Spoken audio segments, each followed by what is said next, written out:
Hi. In the first part, we talked about histograms and how to draw them. Now we're going to talk about another kind of graph, which is just another way of showing the same thing. Another alternative form of drawing a graph that shows what's going on with your frequency distribution, and that is what's called a frequency polygon. So here is an example of a frequency polygon, and it's based on that same example we were looking at earlier with the 8 classes of dollar amounts spent at the store. Now notice here, across the bottom of the graph on the horizontal axis, I've labeled the midpoints of the classes. So 8 is right in the middle of the first class, 23 is right in the middle of the second class, and so on. So instead of having a bar that stretches all the way across the class from one boundary to the other, we just have a single point, a dot right in the middle of the class to represent that whole class. And then just like with a histogram, how high up that is depends on the frequency. So for the first class whose midpoint is 8, the frequency is 11. So that first dot above the 8 goes up to a height of 11. The second class with a midpoint of 23, the frequency is 12. So above the 23, we go up to a height of 12 and put a dot there. So we have a dot for each one of those 8 classes, and we connect the dots. We draw line segments from one dot to the next to the next. And then at the very end, we connect those dots back down to ground level, to the horizontal axis. So here is how you would draw one of these things for yourself. Drawing a frequency polygon. Just like with a histogram, we will start by drawing and labeling the axes, but this time we're going to label the horizontal axis with the midpoints of the class, and they should be evenly spaced. There should be the same amount of space between one midpoint and the next, and the next. And then we should label the vertical axis with the frequencies. Again, starting with 0 at the very bottom and then going up with a consistent scale. Same amount of space from 0 to 1 as there is from 1 to 2, as there is from 2 to 3, and so on. Then we plot a point for each class. So directly above the midpoint, we go up to however high up the frequency is, and that's where we put the dot. Then connect the dots with straight lines, and those 2 dots at the end, connect those back down to the horizontal axis. That's to show that you have no data values outside the range of all your classes. Nothing below that lowest class, nothing above that highest class. So you've got a frequency of 0 for anything before or after the classes you actually have data in. So let's try doing this with our veterinarian waiting times examples. So for this, we're going to need to look at the frequencies and the midpoints. So I start by labeling the horizontal axis with the midpoints. This time, just to be different, I decided to make them 2 squares apart, but you can use whatever scale you want as long as you're consistent. So if you're doing this on graph paper, there should be the same amount of space between one midpoint and the next one and the next one. And so I've chosen to make them 2 squares apart. So here's 3, go over 2 spaces. Here's 8, go over 2 more squares. Here's 13, 18, 23, and 28. So there's one midpoint for each of the 6 classes. And next I label the vertical axis with frequency. So 0 would be right at the bottom where the horizontal axis is, and then we go up 1, 2, 3, and so on. And then we're starting to put dots in place. The first dot goes right there because directly above the 3 we go up to a height of 7. And then here are all the others. Above 8 we go up to 9. Above 13 we go up to 13. Above 18 we go up to 7. Above 23 we go up to 3. And above 28 we go up to 1. Then we connect the dots with straight lines from one to the next. And there's still one more thing I have to do. Do you remember what that is? I have to tie down the end so this isn't just floating in space like this. So from here, I draw a line back down to the horizontal axis. And from here, I draw down to the horizontal axis. So there's my frequency polygon. Now, if we put the frequency polygon side by side next to the histogram, you can see that they sort of have the same shape as each other. They're high in the same places, low in the same places. They represent the same set of data. They're just slightly different ways of visualizing it. So you can do one or the other or both, but they are just two different ways of showing the same thing.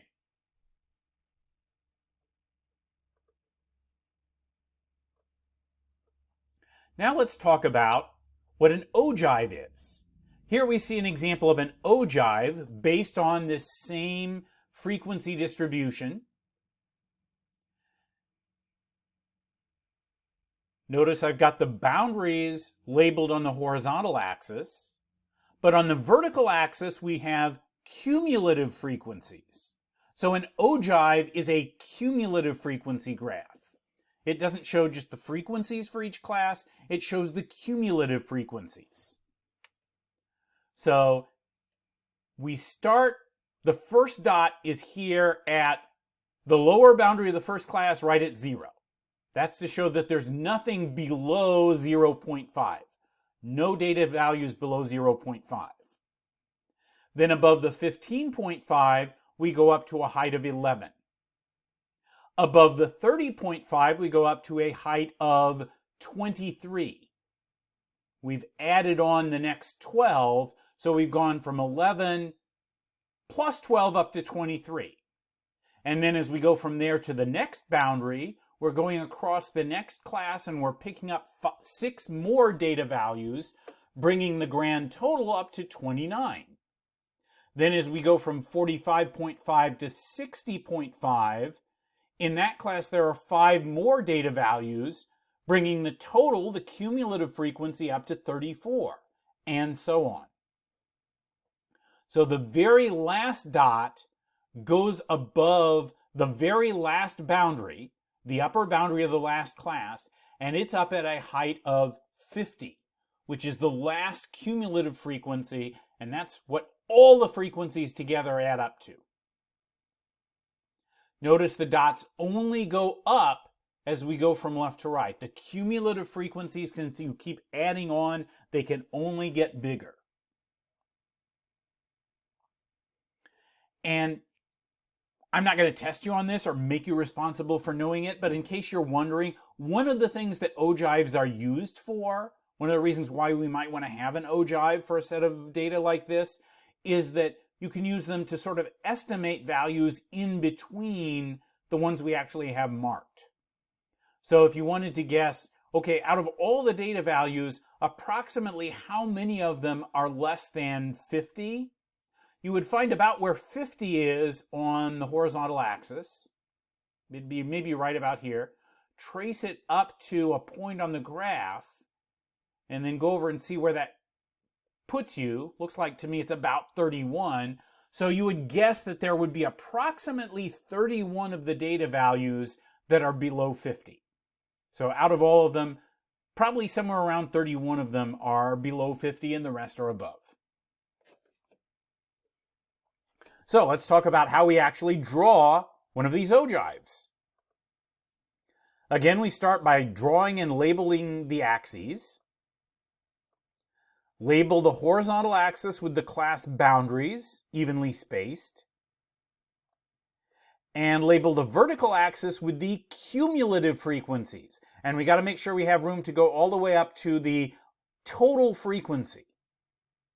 The total number of data points. That would be the cumulative frequency of that last class. Then we're going to plot points for each class. We start at 0. So the first lower boundary, we're at 0. And then the next boundary, that's the first upper boundary. It's also the lower boundary of the second class.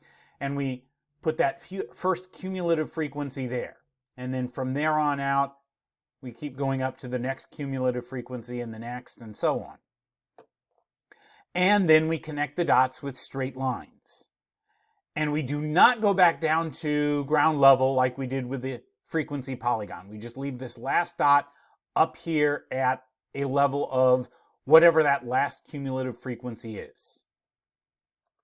So let's try doing this.